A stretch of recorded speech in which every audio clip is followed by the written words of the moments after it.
लाओ त्से अगला सूत्र कहते हैं, जो दूसरों को जानता है वह विद्वान है, और जो स्वयं को जानता है वह ज्ञानी। जो दूसरों को जीतता है वह पहलवान है, और जो स्वयं को जीतता है वह शक्तिशाली। जो संतुष्ट है वह धनवान है, और जो दृढ़मति है वह संकल्पवान। जो अपने केंद्र से जुड़ा रहता है वह मृत्युंजय है, और जो मरकर जीवित है वह चिरजीवन को उपलब्ध होता है। चलिए अब इस सूत्र को गहराई से समझते हैं। दूसरों को जानना बहुत आसान है। आंखों से हम दूसरों को देख सकते हैं, कानों से सुन सकते हैं, हाथों से छू सकते हैं। हमारी इंद्रियां हर वक्त दूसरों की ओर खुली रहती हैं, मगर जब बात खुद को जानने की आती है तो वही इंद्रियां काम नहीं आती। आंखें जो सब कुछ देख सकती हैं वो खुद को नहीं देख सकती। कान जो सब कुछ सुन सकते हैं वो खुद को नहीं सुन सकते। हम पूरी दुनिया को जान लेते हैं पर खुद को नहीं जान पाते। असल में खुद के बारे में भी जो हम जानते हैं वो भी दूसरों के जरिए ही आता है। किसी ने कह दिया कि तुम सुंदर हो तो हमने मान लिया। किसी ने कह दिया कि तुम बुद्धिमान हो या मूर्ख तो हमने वो भी मान लिया। हमारी खुद की पहचान भी उधार की है, इसलिए हम हमेशा दूसरों पर निर्भर रहते हैं, उनके विचारों से डरते हैं।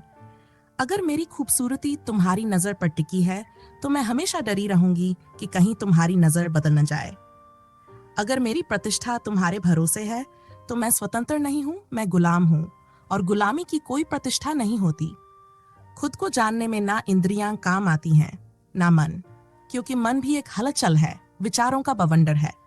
जब तक विचार है तब तक आप खुद के पास नहीं हो सकते। विचार आपको बाहर की ओर घसीटते हैं, जैसे कोई लहर आपको किनारे से दूर खींच ले जाए। पागलपन इसी का चरम रूप है, जब विचार एक पल को भी ना रुकें। पागल सबसे अधिक खुद से दूर होता है, और हम सब उसी मात्रा में खुद से दूर हैं जितना हमारे भीतर मौन की कमी है। दूसरों को जानने के लिए विचार जरूरी हैं, लेकिन खुद को जानने के लिए विचार का अंत जरूरी है। लाओ त्से ने कहा है कि विद्वान वह है जो विचारों से जानता है, और ज्ञानी वह है जो विचारों से परे चला जाता है। महात्मा बुद्ध, भगवान महावीर, ये सब ज्ञानी हैं, विद्वान नहीं। अरस्तु, प्लेटो जैसे लोग विद्वान हैं। ज्ञानी बनने के लिए मन को शांत करना होता है, इंद्रियों को मौन करना होता है। जब भीतर कोई हलचल ना रहे, जब केवल शांति हो, जब सिर्फ अस्तित्व रह जाए, तब अपने असली रूप से मुलाकात होती है। वहीं से ज्ञान का जन्म होता है। विद्वान बनने के लिए शास्त्र यूजफुल है, शिक्षा सहायक है, सीखना उपयोगी है। लेकिन ज्ञानी बनने के लिए यही शास्त्र बाधा बन जाते हैं। वहां अनलर्न करना पड़ता है।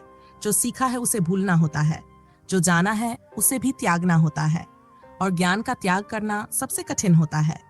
धन को छोड़ा जा सकता है, पद को त्यागा जा सकता है, क्योंकि उसके पीछे कुछ पाने की आशा होती है। लेकिन ज्ञान का त्याग, उसके पीछे कोई उम्मीद नहीं दिखती। जो लोग विद्वता को पकड़ लेते हैं वो भीतर से खाली होते हैं। जैसे कोई नग्न व्यक्ति कपड़े पहन ले और खुद को समझे कि अब वो नग्न नहीं रहा, लेकिन कपड़े तो सिर्फ दूसरों की आंखें ढकते हैं, खुद की नहीं। वैसा ही विद्वान होता है, शब्दों का आवरण ओढ़ लेता है और समझता है कि अब अज्ञान खत्म हो गया, लेकिन भीतर से वह अब भी उतना ही अज्ञानी होता है, क्योंकि उसने कुछ अनुभव नहीं किया। उसने सिर्फ सुना है, याद किया है, दोहराया है।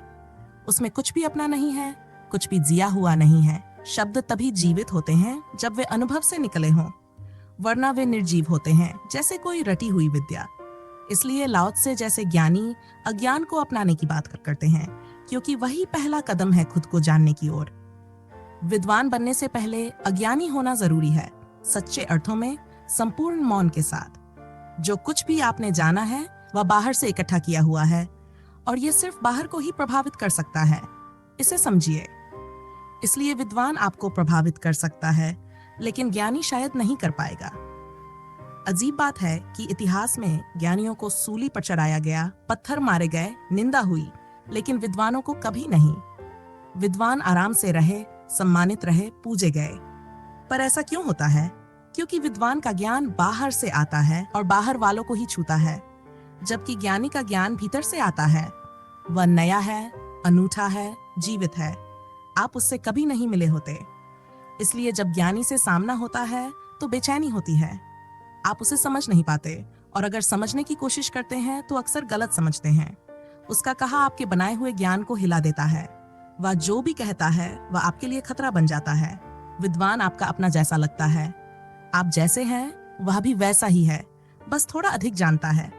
वह कतार में आपसे थोड़ा आगे है, लेकिन ज्ञानी तो कतार से ही बाहर है। वह आपकी बनी बनाई दुनिया को तोड़ता है। विद्वान जोड़ता है, ज्ञानी छीनता है।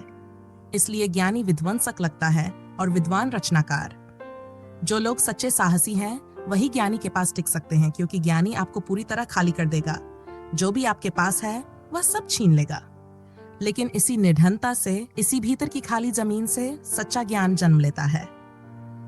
ये विरोधाभास है, क्योंकि हमने तो यही सीखा है कि ज्ञान इकट्ठा करना है, लेकिन जो भी इकट्ठा किया गया है वह सिर्फ विद्वत्ता है, चालाकी है, स्मृति है, वह जीवन नहीं है। ज्ञान तो जन्म है। जैसे बच्चा जन्म लेता है मां के गर्भ से, वैसे ही ज्ञान जन्म लेता है आत्मा के गर्भ से। वह जो जन्मा है वही जीवित होता है। लेकिन अगर आपने शरीर के टुकड़े इकट्ठा करके एक प्रतिमा बना दी तो वह सिर्फ एक मुर्दा शरीर होगा। ऐसा ही विद्वान का ज्ञान है। ज्ञान संग्रह नहीं है, ज्ञान आत्मप्रसव है। और आत्मप्रसव की पहली शर्त है यह स्वीकार करना कि जो कुछ भी आपने बाहर से जाना है वह सच्चा ज्ञान नहीं है। यह स्वीकार करना बहुत कठिन है, क्योंकि इससे आप भीतर तक हिल जाते हैं। सोचिए, क्या जो भी आपने जाना है उसमें कुछ भी आपका है? डर लगता है, सोचने से भी डर लगता है। लेकिन उस उधार के ज्ञान का भ्रम आपको अहंकार देता है, और वही अहंकार आप भी दूसरों में बांटते रहते हैं। एक पीढ़ी दूसरी पीढ़ी को वही भ्रम देती है। कोई ठहरकर ये नहीं कहता कि मुझे कुछ भी नहीं पता। हाल ही में एक विद्वान व्यक्ति मुझे मिले। वे मुझसे अधिक विद्वान और क्वालिफाइड हैं। उन्होंने मुझसे कहा, जो आप अपनी वीडियोस में कहती हैं वही मैं भी कहता हूं, लेकिन मेरा असर क्यों नहीं होता? मैंने उनसे कहा, हो सकता है आप मुझसे भी बेहतर कहें, लेकिन जब तक आप प्रभाव डालना चाहते हैं तब तक सब व्यर्थ है, क्योंकि प्रभाव डालने की इच्छा ही बता देती है कि आप भीतर से खाली है। आप दूसरों की आंखों से जानना चाहते हैं कि आप कौन हैं। जब आपकी वीडियोस में ढेर सारे व्यूज और लाइक्स आते हैं तो आपकी आंखों में चमक आती है, और वह चमक आपको ऊर्जा देती है। असल में आप उसी से जीवित हैं। वह दूसरों की आंखों की चमक ही आपकी शक्ति है, जैसे कोई अदृश्य विटामिन हो। इसी तरह विद्वान की सारी ऊर्जा इसी में जाती है कि लोग प्रभावित हो जाएं, क्योंकि वह दूसरों को जानता है और दूसरों को जानकर उन्हें नियंत्रित किया जा सकता है। लाओ त्से कहते हैं, जो दूसरों को जानता है वह विद्वान है, और विद्वान सिर्फ दूसरों को ही जानता है। लेकिन ज्ञानी वह है जो खुद को जानता है, और खुद को जानना यही असली ज्ञान है। डेल कार्नेगी की एक बहुत प्रसिद्ध किताब है हाउ टू इन्फ्लुएंस पीपल, यानी लोगों को कैसे प्रभावित करें। आजकल दुनिया में ऐसी हजारों किताबें लिखी जा रही हैं जो हमें यह सिखाती है कि दूसरों को कैसे प्रभावित किया जाए। अगर किसी के साथ सफल होना है तो यह जरूरी है कि उसे समझा जाए, लेकिन दूसरों को समझना कोई कठिन काम नहीं है। असल में सबसे कठिन काम है स्वयं को समझना। और मुझे अब तक ऐसी कोई किताब नहीं मिली जो कहती हो हाउ टू इन्फ्लुएंस योरसेल्फ, यानी खुद को कैसे प्रभावित करें। जब हम कहते हैं हाउ टू इन्फ्लुएंस अदर्स, तो हमारा ध्यान हमेशा दूसरे व्यक्ति पर होता है, लेकिन खुद को प्रभावित करने का सवाल ही नहीं उठता। पर ऐसा क्यों होता है? क्योंकि हमें लगता है कि हम खुद को पहले से जानते हैं, बस दूसरे को जानना है। ये भ्रांति है। अगर आप खुद को नहीं समझते हैं तो दूसरों को समझने में भी कोई गहराई नहीं आ सकती। जो खुद को नहीं जानता वह दूसरों को कैसे जान सकता है? इसका मतलब यह है कि हमारी जो भी जानकारी है वह ऊपरी होगी।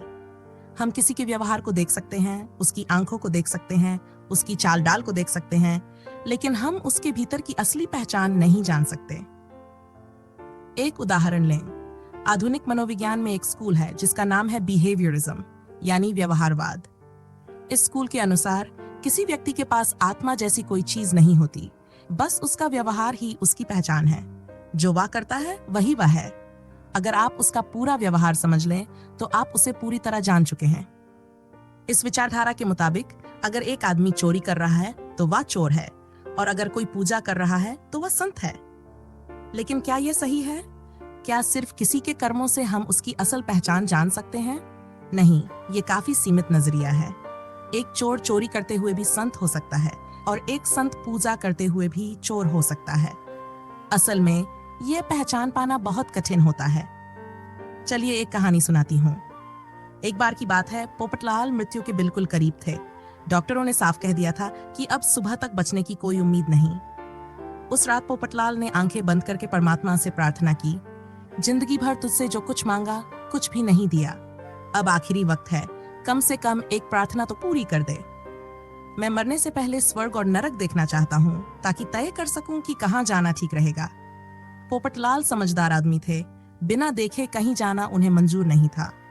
रात को नींद में देखा वे स्वर्ग के द्वार पर खड़े हैं, दरवाजा खुला और उन्हें अंदर जाने दिया गया। लेकिन जो अंदर देखा उसे देखकर परेशान हो गए। ना कोई संगीत, ना नृत्य, ना सुंदर अप्सराएं, ना कल्पवृक्ष, ना बहते हुए शराब के झरने। जैसा किताबों में पढ़ा था वैसा कुछ भी नहीं था। बस लोग ध्यान में बैठे थे, कोई पूजा कर रहा था, कोई प्रार्थना कर रहा था। चुप्पी थी, शांति थी, लेकिन एक अजीब किस्म की नीरसता भी थी। पोपटलाल ने पूछा, क्या यही सब चलता रहता है यहाँ? लोग बोले, हाँ, यही स्वर्ग है। पोपटलाल ने सोचा, अच्छा हुआ जो पहले ही देख लिया, वरना बर्बाद हो जाता। फिर वे नरक देखने पहुंचे। दरवाजा खुलते ही ठंडी हवाएं आईं, संगीत बज रहा था, नाच गाना हो रहा था, पार्टी जैसा माहौल था। देखा तो वहां तो जिंदगी है, मजा है, रौनक है। पोपटलाल बोले, यह है असली स्वर्ग। अब मैं जान गया जाना कहाँ है। फिर नींद खुल गई और सुबह उनकी मृत्यु हो गई। आत्मा जब यमराज के पास पहुंची तो यमराज ने पूछा, पोपटलाल कहाँ जाना चाहोगे? पोपटलाल मुस्कुराए और बोले, मुझे धोखा नहीं दे सकते, मैं सब देख आया हूँ, मुझे नरक जाना है। यमराज भी मुस्कुराए और बोले, ठीक है, कोई नई बात नहीं, अधिकतर लोग वहीं जाना चाहते हैं। पोपटलाल को नरक भेज दिया गया, लेकिन जैसे ही वे वहां पहुंचे 4 दानव उन पर टूट पड़े। मारपीट शुरू हो गई, घसीटते हुए उबलते हुए तेल की कड़ाही की ओर ले जाने लगे।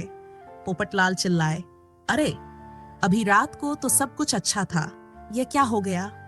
तब एक शैतान ने हंसते हुए कहा, उस वक्त आप टूरिस्ट थे, अतिथि थे। जो आपने देखा वह हमारा शोरूम था। रियल नरक तो अब शुरू हुआ है। यही फर्क है दिखावे और सच्चाई में। बाहर से जो दिखाई देता है वही सच नहीं होता। जो लोग पूजा कर रहे हैं, प्रार्थना कर रहे हैं, ध्यान कर रहे हैं, जरूरी नहीं कि वह उनके भीतर से हो रहा हो। कई बार तो हम दूसरों को दिखाने के लिए यह सब करते हैं और धीरे धीरे खुद को भी धोखा देने लगते हैं कि मैं जो कर रहा हूं वही मैं हूं। कर्मों की जो परत हमने ओढ़ रखी है उसे ही हम आत्मा समझने लगते हैं। लेकिन आत्मा कुछ और है। वह उन सारे कर्मों, सारे व्यवहारों से परे है। जो जानकारी हमें दूसरों के बारे में होती है वह भी महज उनका व्यवहार होती है, उनकी सच्चाई नहीं। लाओ त्से कहते हैं, इसे विद्वत्ता कहते हैं और इससे बचो, क्योंकि अंतिम सत्य तक पहुंचने वाले अज्ञानी भी होते हैं, लेकिन विद्वान नहीं। और अगर कोई विद्वान वहां पहुंचता भी है तो पहले उसे यह साहस करना पड़ता है कि वह फिर से अज्ञानी बन जाए। जब कोई व्यक्ति अपने अंदर की गहराई को पहचानता है तो वह खुद को जानता है, और यही सबसे महत्वपूर्ण यात्रा है, खुद को जानना। जब तक हम अपने भीतर के सच्चे रूप को नहीं जान पाते तब तक दूसरों के बारे में हमारी जानकारी भी अधूरी ही रहेगी। लाओ त्से आगे कहते हैं, जो स्वयं को जानता है वही ज्ञानी है। लेकिन स्वयं को जानना क्या है? यह किसी भी कृत्य से जुड़ा नहीं है, क्योंकि हर कृत्य बाहर की ओर बहता है। जैसे पानी नीचे की ओर बहता है, वैसे ही हर कर्म बाहर जाता है। कोई भी कर्म आपको भीतर नहीं ले जाता। इसलिए जो आप करते हैं उससे स्वयं का ज्ञान नहीं होगा। आपको ऐसा क्षण खोजना होगा जब आप कुछ भी नहीं करते। वही क्षण ध्यान का होता है। एक पल जब आप केवल होते हैं, न शरीर कुछ कर रहा होता है, न मन कुछ कर रहा होता है, आप बस होते हैं। श्वास चल रही है, खून बह रहा है, हृदय धड़क रहा है, इनमें आपका कोई रोल नहीं है। यह सब तो प्रकृति है, स्वाभाविक है। और जब सब कृत्य रुक जाते हैं तब पहली बार आप अपने से परिचित होते हैं। इस परिचय के लिए किसी इंद्रिय की आवश्यकता नहीं होती, न आंखों की, न कानों की, न हाथों की। इस परिचय के लिए मन की भी जरूरत नहीं, क्योंकि मन भी तो बाहर की व्यवस्था का यंत्र है। भीतर तो कोई संबंध बनता ही नहीं, क्योंकि भीतर तो आप अकेले हैं, वहां न कोई दूसरा है, न संबंध की कोई जरूरत। भगवान महावीर ने इस अवस्था को कैवल्य कहा है, जहां केवल अकेलापन है। उस क्षण जब सारा कृत्य बंद हो जाए और आप केवल हो, तो उस वक्त क्या होता है? एक अद्भुत घटना घटती है। उस क्षण भविष्य समाप्त हो जाता है, अतीत विलीन हो जाता है, केवल वर्तमान बचता है। उस समय दूसरों ने आपके बारे में जो कुछ भी कहा है सब खो जाता है। शास्त्रों से जो भी आपने जाना है सब विलीन हो जाता है। वहां केवल जीवन ज्योति बचती है। उस समय आत्मा क्या है, ये सोचना नहीं पड़ता, क्योंकि सोचना तब पड़ता है जब जाना ना हो। वहां तो साक्षात्कार होता है, आमने सामने, बिल्कुल स्पष्ट। इसी आत्म साक्षात्कार को लाओ त्से, उपनिषद, महात्मा बुद्ध, भगवान महावीर, श्री कृष्ण सब ज्ञान का क्षण कहते हैं। और जब तक आप स्वयं को न जान ले, तब तक ये याद रखना कि आप अज्ञानी हैं। यही स्मरण बना रहे तो विद्वत्ता की अहंता नहीं पनपती। यही भावना कि मुझे कुछ नहीं पता आपको खोज पर बनाए रखती है। इस देश में एक बड़ी दुर्घटना घट चुकी है कि हमें सब पता है। आत्मा क्या है, ब्रह्म क्या है, जन्म से पहले ही सब ज्ञान दे दिया जाता है। श्वास बाद में ली जाती है, ब्रह्म ज्ञान पहले मिल जाता है। यही कारण है कि यह देश जितना अधार्मिक होता जा रहा है, उसका हिसाब लगाना मुश्किल है। इसका कारण ना तो पाश्चात्य शिक्षा है, ना नास्तिकता। इसका असली कारण है जानने का बोझ। हर आदमी को लगता है कि उसे सब पता है, इसलिए खोज ही बंद हो गई। अब कोई खोज पर नहीं निकलता। गीता कंठस्थ है, उपनिषद कंठस्थ है और धर्म की परीक्षा में सब उत्तीर्ण हो सकते हैं, लेकिन सत्य का सामना किए बिना, अनुभव के बिना, वो सब केवल शब्द हैं। ये सब पता है वाली भावना सबसे बड़ी बाधा बन गई है। उसने अज्ञान की शुद्धता छीन ली है, और अज्ञान की शुद्धता बहुत मूल्यवान है। वह विनम्रता लाती है, खोज को जीवित रखती है। लेकिन हमारे द्वार तो बंद हैं। कोई गीता से बंद है, कोई कुरान से, कोई बाइबल से, कोई बाबा साहब की मूर्ति से दरवाजा रोक कर खड़ा है कि कहीं वो खुल ना जाए।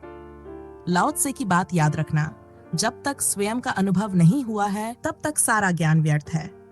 और उस अनुभव को मत मान लेना जो सुना हुआ है। जब तक खुद के भीतर साक्षात्कार ना हो जाए, तब तक सब कुछ भ्रम है। लाओ त्से आगे कहते हैं, जो दूसरों को जीतता है वो पहलवान हो सकता है, लेकिन जो खुद को जीत ले वही सच्चा शक्तिशाली है। क्योंकि दूसरों को जीतने के लिए बस शरीर की ताकत चाहिए, लेकिन स्वयं को जीतने के लिए आत्मा की गहराई चाहिए।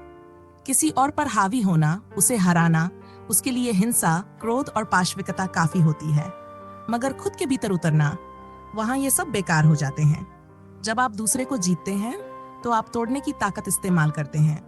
आप लड़ते हैं तो दल दबाते हैं, कब्जा करते हैं। यही तो है ताकत की फितरत, डोमिनेट करना। राज्य अगर ताकतवर है तो दूसरे राज्य को निगल जाएगा। व्यक्ति अगर ताकतवर है तो दूसरों को नीचे गिराएगा। लेकिन भीतर जाने की यात्रा में शक्ति उपयोगी नहीं होती, बल्कि बाधा बन जाती है। अंदर की यात्रा में कुछ लोग अपने ही शरीर से लड़ने लगते हैं।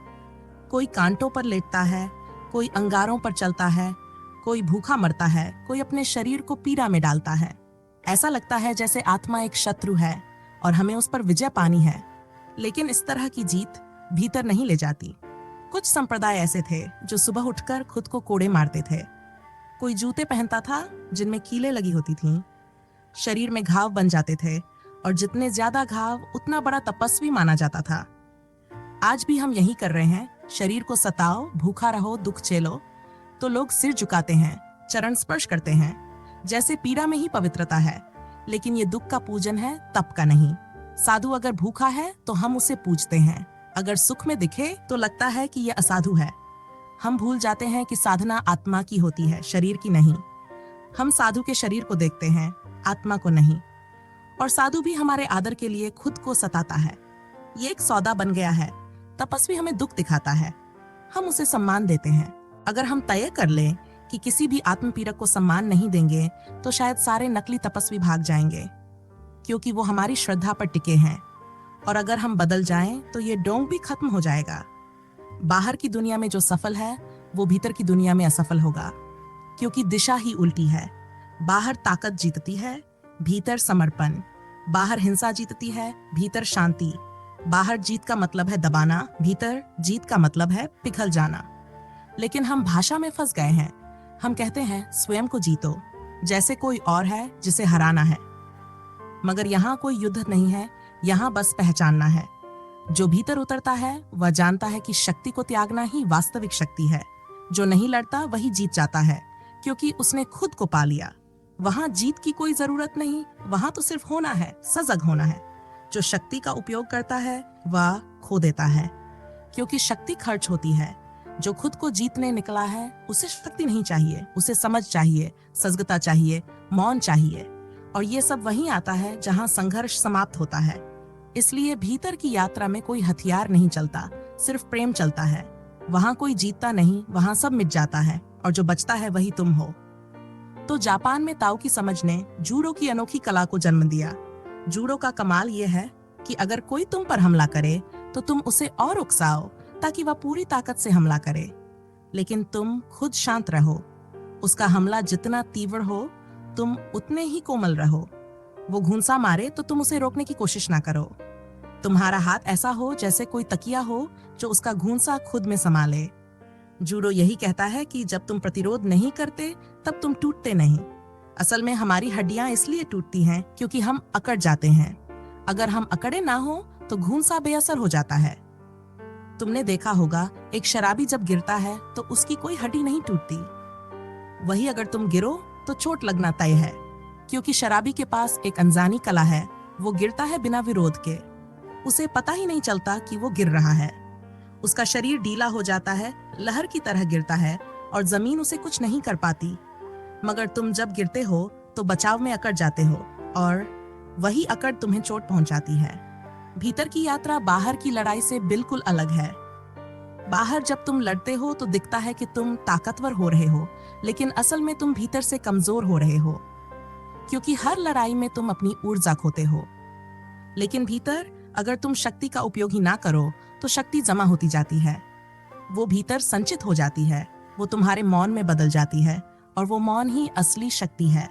शांति कोई कमजोरी नहीं है। शांति उस शक्ति का नाम है जिसे तुमने इस्तेमाल नहीं किया, जो तुम्हारे पास है लेकिन वो भीतर ही भीतर लहर रही है, बिना किसी हलचल के, जैसे कोई गहरी शांत झील। ऐसे ही जब तुम भीतर बस उपस्थित हो जाते हो, मौन, शांत, सहज, तब एक महाशक्ति प्रकट होती है और उस महाशक्ति की मौजूदगी में भीतर की विजय घट जाती है।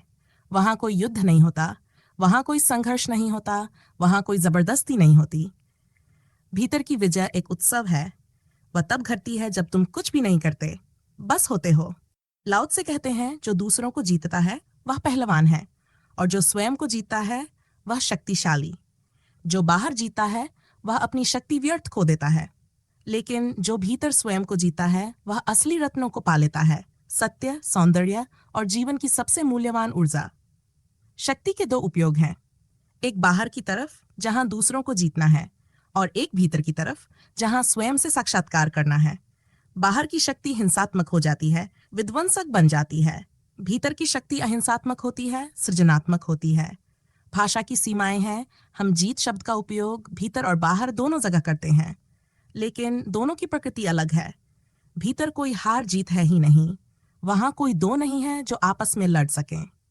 फिर भी अगर कोई व्यक्ति स्वयं से लड़ने लगता है तो वह एक असंभव संघर्ष में उलझ जाता है और इस संघर्ष में उसकी सारी ऊर्जा नष्ट हो जाती है।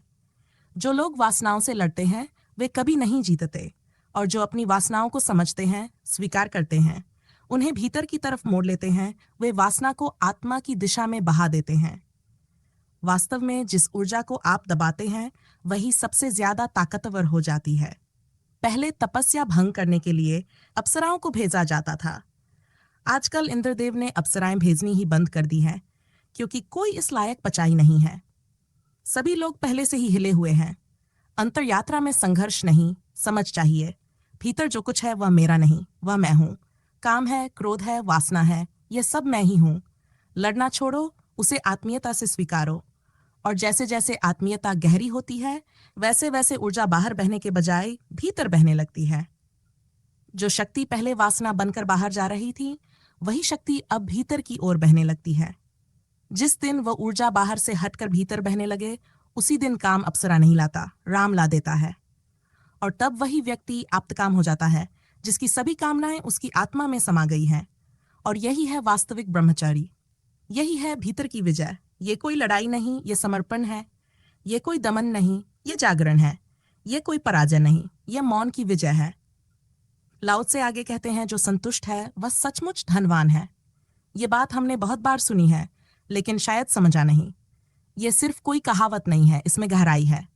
लोग कहते हैं कि संतोष से सुख मिलता है, लेकिन यह बात आधी सच्चाई है।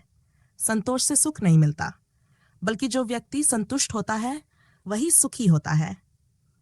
ये दो बातें बिल्कुल अलग हैं। जब हम किसी दुखी व्यक्ति से कहते हैं कि संतोष रखो, तो हम असल में उसे कह रहे होते हैं कि तुम सुख पाने के लिए संतुष्ट हो जाओ। लेकिन सोचो, वह दुखी क्यों है? इसलिए क्योंकि वह कुछ पाना चाहता था जो उसे नहीं मिला। और अब हम उसे कह रहे हैं, अगर सुख चाहिए तो संतोष रखो। यानी हम फिर से उसकी सुख की चाह को ही हवा दे रहे हैं। तो वह कैसे संतुष्ट होगा जब उसका ध्यान अभी भी पाने में ही है? और जब तक पाने की इच्छा है, तब तक संतोष कैसे हो सकता है? संतोष कोई साधन नहीं है सुख पाने का। संतोष खुद में ही एक कला है, जो है उसमें पूरी तरह से जीने की कला। जैसे आपकी छाया आपके साथ चलती है, वैसे ही संतोष के साथ सुख आता है। सुख उसका परिणाम नहीं, उसकी छाया है। अगर आप संतोष को किसी और चीज के लिए अपनाते हो, जैसे कि सुख के लिए, तो वह संतोष नहीं रह जाता। क्योंकि संतोष का मतलब ही यह है कि अब किसी और की चाह नहीं है, जो है वही पर्याप्त है। इसीलिए एपिक्यूरस जैसे दार्शनिक कहते थे, जो भी तुम्हारे पास है उसमें पूरा सुख लो, भोगो उसे, जियो उसे, कल के लिए मत टालो। चार्वाक ने भी यही कहा, जब जो कुछ तुम्हारे पास है उसमें ही जीवन का रस खोजो। भविष्य की चिंता मत करो, क्योंकि वह आएगा भी या नहीं, कौन जानता है। संतोष का मतलब है जो इस पल में है उसमें पूरा डूब जाना। तब एक अजीब सी पूर्णता, एक शांत आनंद खुद तुम्हारे भीतर फैल जाता है। एपिक्यूरस के पास एक दिन यूनान का राजा आया।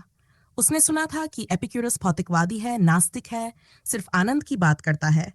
उसने सोचा था कि एपिक्यूरस जरूर कोई ऐश्वर्य की दुनिया में डूबा होगा। लेकिन जब वह पहुंचा तो उसने देखा एक छोटा सा बगीचा, कुछ शिष्य, बहुत साधारण जीवन, और फिर भी वहां इतनी शांति और आनंद था कि वह चकित रह गया। राजा ने कहा, मैं कुछ भेंट देना चाहता हूँ। एपिक्यूरस सोच में पड़ गया। उसने कहा, हम कभी भविष्य के बारे में सोचते नहीं, इसलिए आपने जो कहा वो हमारे लिए बड़ा मुश्किल सवाल है। हमारे पास जो है हम उसी में खुश हैं। अगर मैं कुछ मांगूं तो मुझे उस चीज के बारे में सोचना पड़ेगा जो मेरे पास नहीं है, और वो हमारी आदत में नहीं है। फिर भी उन्होंने एक नए शिष्य से पूछा, क्या मांगे? उसने बहुत सोचकर कहा, थोड़ा मक्खन। यहाँ रोटियां बिना मक्खन की हैं। राजा खुद मक्खन लेकर आया और देखा कि उस रात जैसे स्वर्ग ही उतर आया हो। बस रोटी पर थोड़ा मक्खन था और पूरा आश्रम आनंद से झूम रहा था। राजा ने अपने संस्मरण में लिखा, मुझे यकीन नहीं हुआ कि जो देखा वो सपना था या हकीकत। मेरे पास सब कुछ है, फिर भी मैं इतना आनंदित नहीं हूँ, और उनके पास कुछ नहीं था, सिर्फ रोटी पर मक्खन था, और वे सब स्वर्ग में थे। यही संतोष है, जो है उसमें रस लेना, जो नहीं है उसका विचार भी न करना। संतोष कोई खुद को समझा देने की बात नहीं है कि चलो अब मन को मना लेते हैं कि जो नहीं है वह नहीं होना था। संतोष मतलब जो है उसमें भगवान को धन्यवाद देना, और जो नहीं है उसकी तरफ से आंखें बंद कर लेना। असंतुष्ट व्यक्ति हमेशा निर्धन होता है, चाहे उसके पास कितना भी हो, क्योंकि वह गिनता ही उसी चीज को है जो उसके पास नहीं है। संतुष्ट व्यक्ति धनवान होता है, क्योंकि वह उसी का मूल्य जानता है जो उसके पास है, और जो हमारे पास है वह इतना अधिक है कि अगर सच में उसका मूल्य समझ लें तो हमें पता चलेगा कि हमने कभी उसका हिसाब ही नहीं रखा। संतोष एक जीवन शैली है ये जानने की कि कैसे इस पल में, इस साधारण क्षण में भी परम सुख छिपा है। एक गांव में राघव नाम का एक किसान रहता था। उसका एक छोटा सा खेत था, 2 बैल और मिट्टी का घर। खाने को रोज इतना मिल जाता कि भूखा न सोना पड़े, और पहनने को भी कपड़े थे। लेकिन राघव हमेशा दुखी रहता। वो सोचता, काश मेरे पास और जमीन होती, एक बड़ा घर होता और अधिक पैसों वाली जिंदगी होती, तब मैं सच में खुश होता। एक दिन गांव में एक साधु आए। राघव ने उन्हें प्रणाम किया और पूछा, महाराज, क्या आप मुझे कोई ऐसा उपाय बता सकते हैं जिससे मेरी किस्मत बदल जाए? साधु मुस्कुराए और बोले, जरूर। मैं तुझे एक जादुई घड़ा देता हूँ। हर सुबह इसमें एक स्वर्ण मुद्रा निकलेगी। लेकिन ध्यान रहे, जिस दिन तू संतोष नहीं रखेगा और ज्यादा मांग लेगा, घड़ा बंद हो जाएगा। राघव खुश हो गया। अगली सुबह उसे सच में एक सोने की मुद्रा मिली। उसने उसे छिपा लिया। रोज रोज एक एक करके मुद्राएं जमा होती गईं। अब उसके पास कपड़े थे, अच्छे बर्तन थे, घर भी सुधर गया। महीनों बीते, लेकिन अब उसे एक मुद्रा से संतोष नहीं होता। वह सोचता, बस एक और, बस 2 और, फिर मैं सबसे अमीर बन जाऊंगा। और एक दिन उसने घड़े से कहा, मुझे आज 5 मुद्राएं चाहिए। घड़ा हिल गया और फिर हमेशा के लिए बंद हो गया। अब राघव ना पहले जैसा संतुष्ट था, वह अब उसे रोज की एक मुद्रा मिलती थी। वो साधु के पास दौड़ा और बोला, मुझसे भूल हो गई।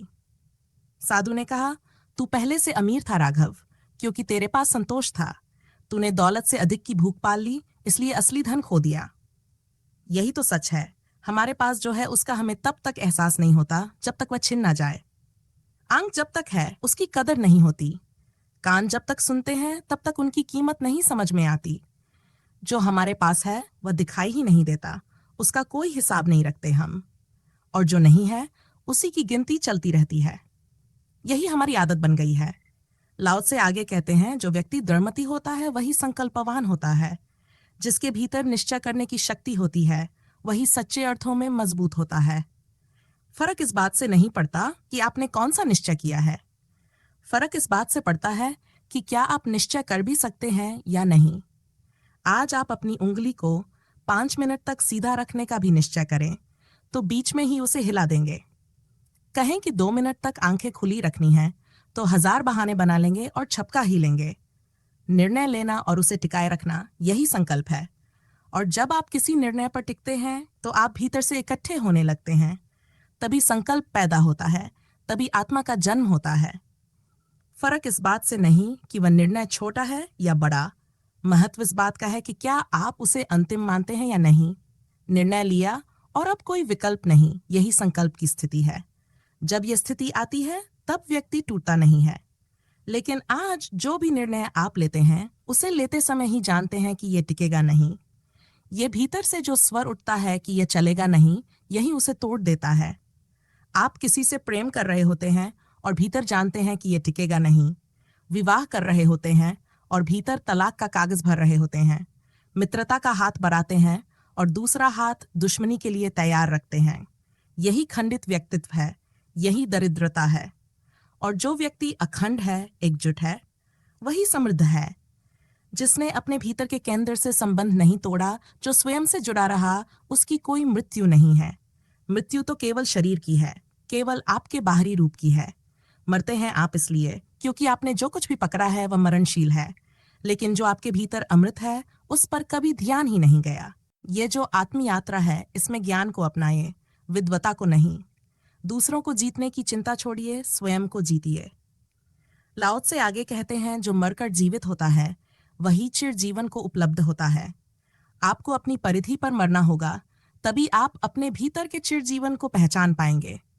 आपको अपनी इंद्रियों से मरना होगा, तभी आप उस जीवन को जान पाएंगे जो इंद्रियों के पार है। और जब आप अपने मन में मरेंगे तभी आत्मा के अमृत का स्वाद मिलेगा। जीसस ने कहा है, जो अपने को बचाएगा वह खो देगा, और जो खुद को खोने को तैयार है उसे मिटाने का कोई उपाय नहीं। मरने की कला आनी चाहिए, तभी जीवन के परम रहस्य को जाना जा सकता है। मरने की कला का अर्थ है बाहर मर जाना, दूसरों की तरफ से मर जाना, परिधि पर मर जाना, और सिर्फ एक ही जीवन का बिंदु बचा रह जाए, मेरे भीतर का चैतन्य, मेरा अपना केंद्र। अगर एक क्षण के लिए भी ये घट सके कि बाहर की दुनिया जैसे समाप्त हो गई हो, सब कुछ खत्म, सब मरघट बन गया हो और केवल भीतर मेरी एक ज्योति जल रही हो, तो समझ लेना मृत्यु फिर मेरे लिए नहीं है। अगर एक पल के लिए भी यह अनुभव हो जाए कि मैं अपने स्रोत से जुड़ गया हूं, तो अमृत मिल गया। लोग अमृत को कहीं बाहर खोजते हैं, किसी धातु में, किसी रसायन में, किसी प्रयोग में। एक व्यक्ति है अमेरिका से, ब्रायन जॉनसन। करोड़ों डॉलर खर्च कर रहे हैं अपने शरीर को स्वस्थ रखने के लिए। उन्होंने एक आंदोलन शुरू किया है, डोंट डाई मूवमेंट, यानी मरना नहीं है। उनका दावा है कि वो दुनिया के सबसे स्वस्थ इंसान हैं और उनका लक्ष्य है अमरता, या कम से कम 100-150 साल तक जीना। इसके लिए वो रोजाना अपने शरीर पर असंख्य टेस्ट करवाते हैं, दर्जनों दवाइयां लेते हैं। हर चीज तय है, कितनी सांसें लेनी है, कितने ग्राम खाना है, किस समय क्या खाना है, किस समय सोना है, कब उठना है, सब कुछ एक रोबोट की तरह। लेकिन अगर मैं कभी उनसे मिलूं तो मैं उनसे यही कहूंगी, आप जहां खोज रहे हैं वहां अमरता नहीं है, वहां तो मृत्यु ही है। क्योंकि अमृत किसी दवा, किसी टेक्नोलॉजी, किसी शारीरिक मशीनरी से नहीं आता। रसायन विज्ञान शायद आपकी उम्र बढ़ा दे, लेकिन अमरता नहीं दे सकता। दवाएं आपकी हड्डियों को थोड़ी देर और संभाल सकती हैं, लेकिन मृत्यु से नहीं बचा सकती। असल बात तो यह है कि जितनी लंबी उम्र उतना लंबा मृत्यु का डर। जो व्यक्ति 1 साल में मर गया, हो सकता है उसने कभी मौत को जाना ही ना हो। लेकिन जो 100 साल तक जिया है, उसने 100 साल तक रोज इस डर को जिया है कि कहीं अब ना जाए मौत। उसने अपने जीवन के हर दिन में मृत्यु का अनुभव किया है और वो मौत ही है असल में जो धीरे धीरे जीवन को खा जाती है। तो सवाल ये नहीं है कि हम कब मरेंगे, सवाल ये है कि जब तक हैं क्या हम सच में जी रहे हैं? क्या हम भीतर से जीवित हैं या सिर्फ शरीर को जीवित रखकर खुद मरते जा रहे हैं? अमरता कोई वैज्ञानिक चमत्कार नहीं है। अमरता एक आंतरिक अनुभव है। जब आप अपने भीतर के उस स्रोत को जान जाते हैं जो शरीर से परे है, जो समय से परे है, जिसे ना उम्र छू सकती है, ना बीमारी, ना मृत्यु। जो बाहर की चीजों से अमरता ढूंढ रहा है वह भटक रहा है। जो भीतर झांकता है वही अमृत को पा सकता है। अमेरिका में एक सर्वे हुआ। पता चला कि 35 साल की उम्र में 100 में से केवल 20 लोग आत्मा की अमरता में विश्वास करते हैं। 50 की उम्र में 40 लोग, 70 की उम्र में 80 लोग, और 100 साल के बाद ऐसा एक भी व्यक्ति नहीं मिला जो आत्मा की अमरता में विश्वास ना करता हो। जैसे जैसे मौत करीब आती है, आत्मा पर भरोसा बढ़ता जाता है। युवा कहता है, डर कैसा? मौत कोई चीज नहीं। लेकिन बुजुर्ग जान चुका होता है कि मौत सामने खड़ी है। मैं कहती हूँ, बाहर मत खोजो। अमृत जरूर है, लेकिन बाहर नहीं है। वह किसी औषधि में नहीं, किसी वनस्पति में नहीं, किसी अल्केमी की विद्या में नहीं। वह तुम्हारे भीतर है, और वह उसी को मिलता है जो मरकर जीवित होता है, जो बाहर की परिधि पर मर जाता है और केवल भीतर के चैतन्य में जीता है। वही चिर जीवन को प्राप्त करता है। आज इस वीडियो में इतना ही। फिर मिलेंगे अगली वीडियो में।